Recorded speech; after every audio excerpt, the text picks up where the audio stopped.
Today I'm going to show you how to create this boat-like plane called the water plane. To begin, you're going to fold the sheet of paper in half vertically, and then you're going to fold it in half again.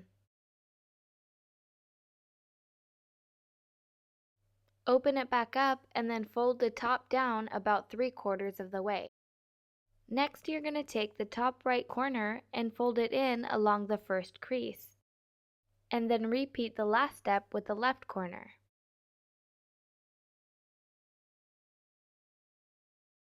Next, you're going to open the sheet back up and then accordion fold the sides in like this.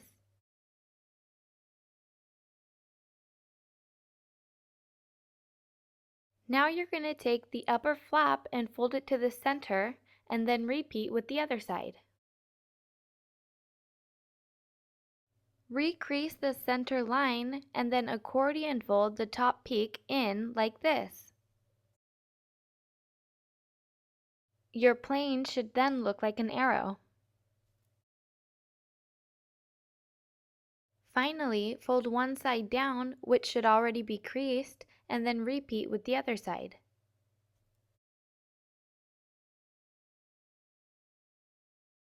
And that's how you create the water plane.